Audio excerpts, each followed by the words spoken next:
Hello students, welcome to Success Wings. आज हम continue करेंगे एसक्यूएल। ठीक है, एसक्यूएल में से कुछ आपकी कमांड्स रह गई थी, तो वो मैं आपको आज की वीडियो में कंप्लीट करा दूंगी। ठीक है, जिससे क्वेश्चन आने के हाई चांसेस रहते हैं। ठीक है, तो स्टार्ट करते हैं। एसक्यूएल क्लॉजेस क्लॉजेस क्या होते हैं? It is used in select statement to filter, sort और ग्रुप डेटा। ठीक है, डेटा को ग्रुप करने के लिए, कुछ फिल्टर करने के लिए, रूल्स को सॉर्ट करने के लिए असेंडिंग और डिसेंडिंग ऑर्डर में, तो उसके लिए हम यूज करते हैं क्लॉजेस। तो क्लॉजेस क्या होते हैं? वेयर, पहला आता है वेयर। वेयर क्लॉज क्या करता है? It filters rows based on some condition. जैसे एग्जांपल ये गिवन है कि सिलेक्ट स्टार फ्रॉम स्टूडेंट, यानी सारे एट्रीब्यूट, स्टार का मतलब होता है सारे एट्रीब्यूट्स फेच कर ले वो।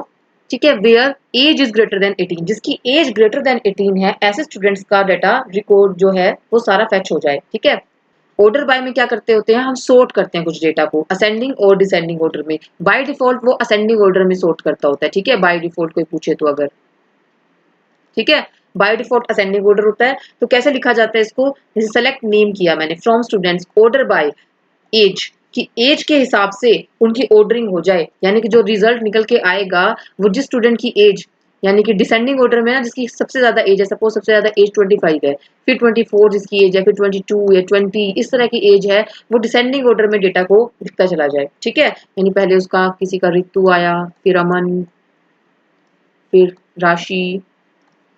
ठीक है, इस तरह से जो भी प्रिया, इस तरह से सबका डेटा लिखता चला जाए।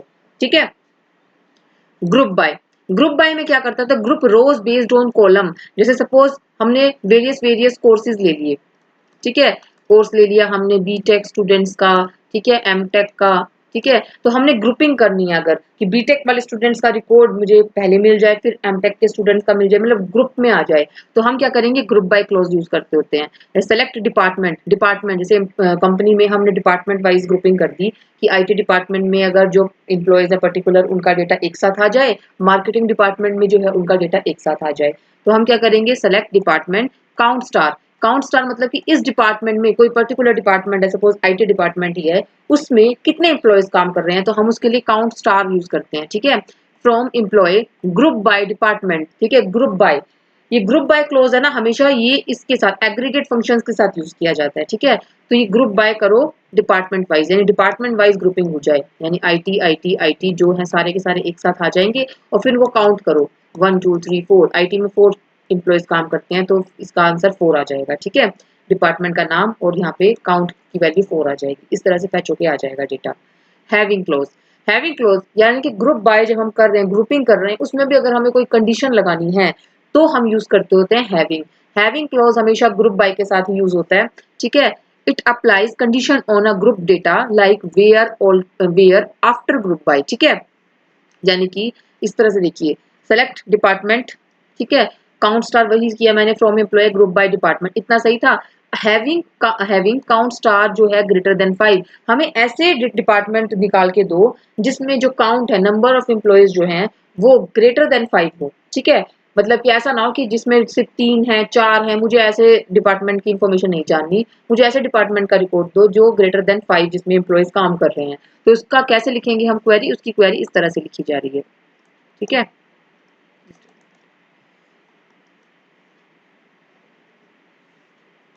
ये देखिए, सेलेक्ट डिपार्टमेंट, काउंट स्टार मतलब काउंट करो, from employ, group by department, having, अभी कंडीशन लगा दी, हैविंग जो काउंट स्टार है ना, जो हमने टोटल वैल्यूज कैलकुलेट की है, वो ग्रेटर देन 5 होना चाहिए। ठीक है, डिस्टिंक्ट, डिस्टिंक्ट क्या करता है? Remove duplicate values. ठीक है, किसी कॉलम में से अगर हमें डुप्लीकेट वैल्यूज को रिमूव करना है तो हम यूज करते हैं डिस्टिंक्ट। ठीक है, जैसे यहाँ पर यही ले लीजिए, किसी जैसे सपोज यहाँ पे बहुत सारे एम्प्लॉयज है, एम्प्लॉय 1, ठीक है, एम्प्लॉय 2 3 4, ये एक आईटी में है, ये भी आईटी में है, ये मैकेनिकल में है, या फिर ये उसमें है, एचआर में है। ठीक है, कुछ भी डिपार्टमेंट्स ले लो। ठीक है, तो अब मुझे क्या करना है? डुप्लीकेट्स वैल्यू हटानी है। ये आईटी आईटी दो दो बार लिखा है, मुझे नहीं चाहिए, तो मैं क्या करूंगी? सिंपल क्या करूंगी? डिस्टिंक्ट डिपार्टमेंट, मुझे सिंपल जितने टोटल डिपार्टमेंट्स है ना, मतलब अब मुझे सिंपल ये वैल्यू फैच होके आ जाएगी, सारे डिपार्टमेंट्स आ जाएंगे, आईटी, ईसीई, मैकेनिकल, और क्या कहते हैं एचआर, इस तरह से आ जाएगी। ठीक है, इसमें डुप्लीकेसी हट जाएगी, तो ये है डिस्टिंक्ट। ऑपरेटर्स क्या होते हैं? एक तो कंपैरिजन ऑपरेटर होता है, ऑपरेटर हम कंडीशंस पे लगाते हैं, यानी कि अगर ये इक्वल है, ठीक है, ये वाली इक्वल के लिए, ये तीनों के तीनों नॉट इक्वल के लिए नॉट इक्वल, इस तरह दिखा सकते हैं या फिर इस तरह दिखा सकते हैं। ठीक है, या फिर ग्रेटर देन, लेस देन और greater than equal to, less than equal to, ये 4 आ सकते हैं। ठीक है। लॉजिकल ऑपरेटर्स क्या होते हैं? एंड करना। ठीक है। कोई कंडीशंस हमने 2 दे दी। ठीक है। या तो एज ग्रेटर देन 18 होनी चाहिए एंड, और कोई कंडीशन दे दी, सपोज उसका कोर्स आईडी कुछ भी दे दी 101, मतलब 2 कंडीशंस दे दी हमने वेयर के अंदर। ठीक है। तो हम 2 कंडीशन देने के लिए एंड कर सकते हैं, और कर सकते हैं, नॉट कर सकते हैं, मतलब ये 3 हम अप्लाई कर सकते हैं। लॉजिकल ऑपरेटर्स हैं ये। ठीक है। अब कुछ स्पेशल ऑपरेटर्स भी आते हैं। वो क्या होते हैं? Like between. बिटवीन चेक करता है वैल्यू को with in a range. Suppose करो कि एज मैंने ये दे दी कि बिटवीन 18 से 25 के बीच में होनी चाहिए, तो वेयर क्लोज के अंदर मैंने ये दे दिया, वेयर एज जो है बिटवीन 18 और 25 के बीच की होनी चाहिए। इन ऑपरेटर दे दिया। इन ऑपरेटर मैच करेगी any value in the list, यानी कि जो डिपार्टमेंट है, हमने जैसे सपोज कोई क्वेरी लगाई, ये सेलेक्ट करो वेयर डिपार्टमेंट इन। इन मतलब इस सीएससी और आईटी, ये दोनों चेक करेगा कि इन दोनों वैल्यूज में से कोई एक है, तो फिर हमारा ट्रू हो जाएगा, तो हम मतलब कि उसको फेच कर देंगे उस डेटा को। सपोज मैंने कहा कि मुझे ऐसे एम्प्लॉय का रिकॉर्ड दो जो डिपार्टमेंट आईटी से बिलोंग करता हो, तो हम कंडीशन में क्या लिखेंगे कि select employee name, suppose employee का नेम दे दिया, from employee table where department, ठीक है, जो है वो इसके इक्वल हो। ठीक है। इस तरह से भी लिख सकते हैं हम। नेक्स्ट आती है लाइक कमांड। लाइक कमांड क्या है? Pattern matching. Pattern matching means कि इसका मतलब क्या होता है कि कोई भी करेक्टर आ सकता है, मैनी करेक्टर्स आ सकते हैं। ठीक है। और अगर सिंपल हमने इस तरह लिख दिया, सपोज मैंने लिखा जी, इसका मतलब क्या है? इसका मतलब है यहाँ पर ए ही आएगा, यहाँ पर एक ही करेक्टर आएगा, और उसके बाद यहाँ पर कितने भी करेक्टर्स आ सकते हैं। जैसे मैंने लिया सी, यहाँ पर ये, यहाँ पर एम, यहाँ पर कुछ भी परसेंटेज लगा दी मैंने। ठीक है। ये एग्जांपल ले लिया। तो इससे क्या क्या बन सकता है? इससे एक तो कंप्यूटर बन सकता है, यानी कि परसेंटेज का मतलब कितने भी करेक्टर्स आ सकते हैं। और यहाँ इससे क्या बन सकता है? COME कम बन सकता है, कम्स बन सकता है। ठीक है। इस तरह से कितने वर्ड्स बन सकते हैं, लेकिन कंडीशन क्या दे दी कि इसके सी और एम के बीच में सिर्फ एक करेक्टर ही आएगा। ठीक है। तो इसका मतलब क्या है? सिंपल अंडरस्कोर लगा, इट मीन्स की सिंगल करेक्टर।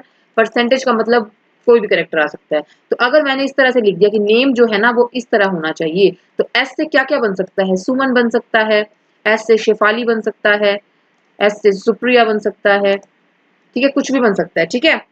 एग्जिस्ट, सॉरी इससे पहले है इज नल। ठीक है। ये देखते हैं। इज नल यानी कि चेक करेगा नल वैल्यू को कि सैलरी नल तो नहीं है।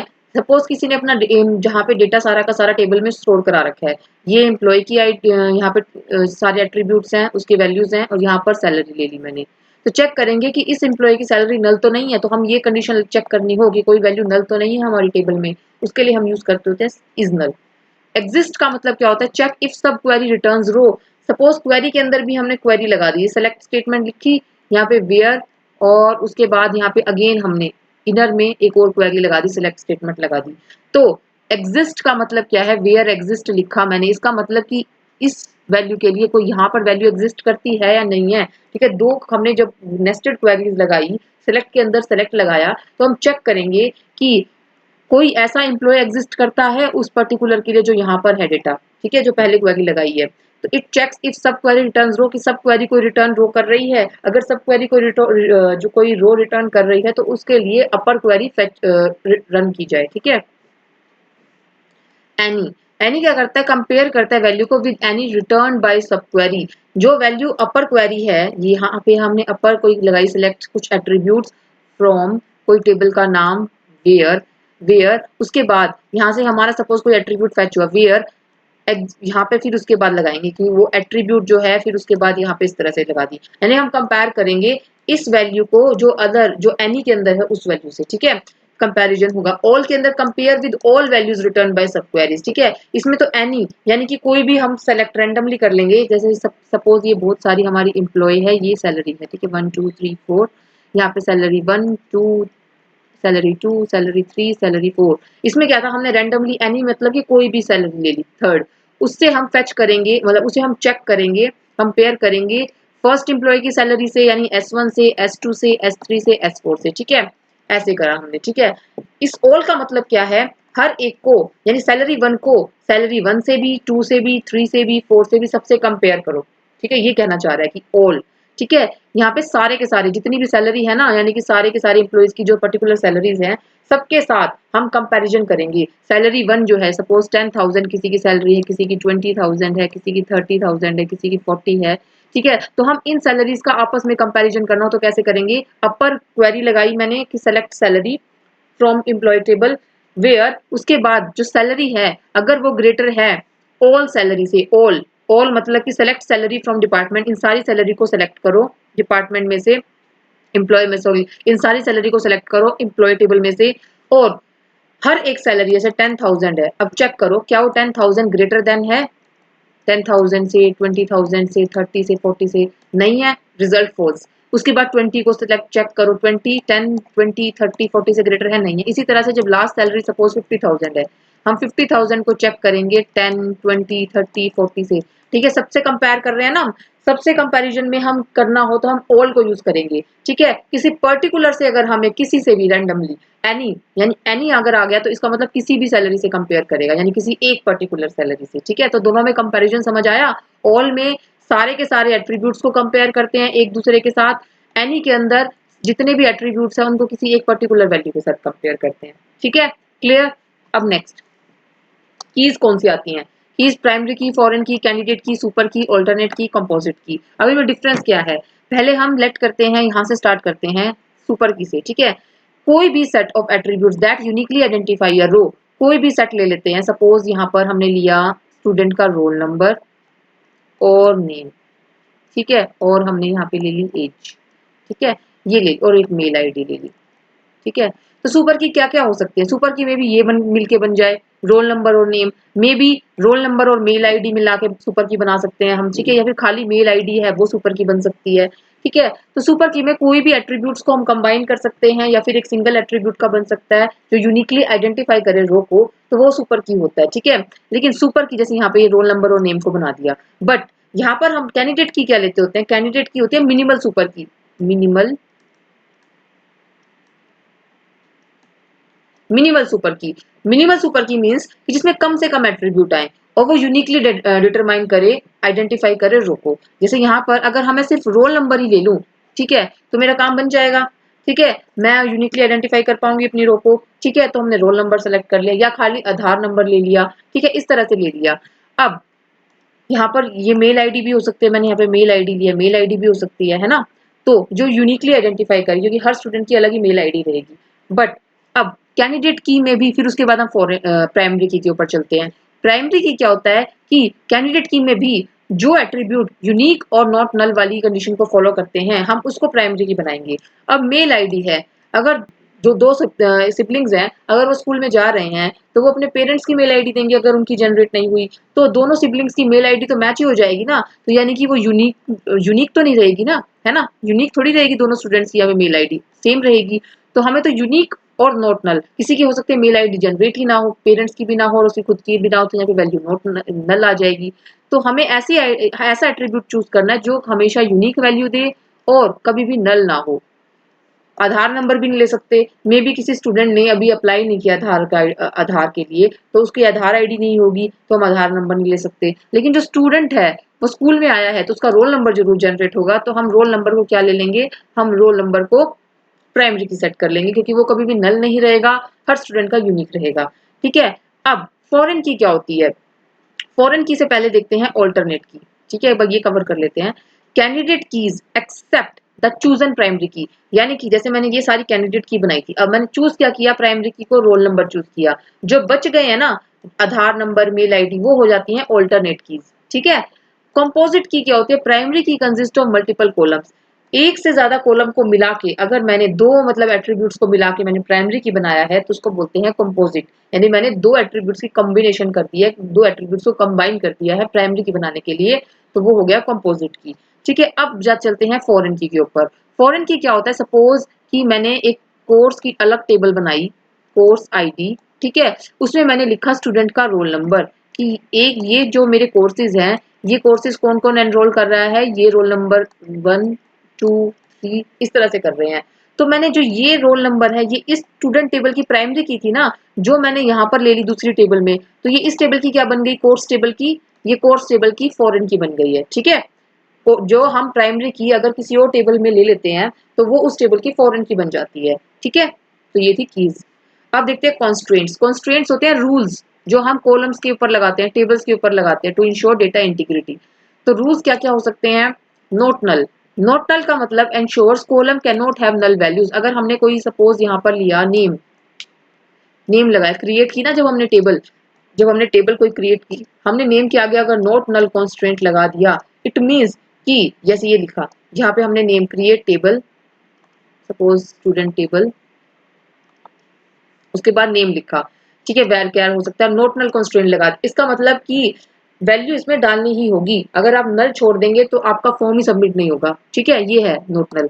Unique, ensure column values are unique, कि वो जो कॉलम की वैल्यूज है वो यूनिक होनी चाहिए। अगर कोई डुप्लीकेट वही वैल्यूज बार बार एंटर करेगा उसी रो पर्टिकुलर कॉलम में तो वो क्या आ जाएगा, एरर आ जाएगा। तो ईमेल है, ईमेल जैसे कभी कभी आ जाता है ना कि हम जैसे जीमेल के ऊपर या फिर हम कुछ अपना नया अकाउंट बनाते हैं, ठीक है, फेसबुक आईडी दोबारा से जनरेट करते हैं, क्रिएट करते हैं, ठीक है, और हम वही अगेन जो एग्जिस्टिंग हमारी आईडी है हम वही डाल दें अगर उसमें फील्ड में, तो वो आ जाता है ना कि ये तो ऑलरेडी एग्जिस्टेड है, आप कुछ अलग डालो, ऐसा आ जाता है ना।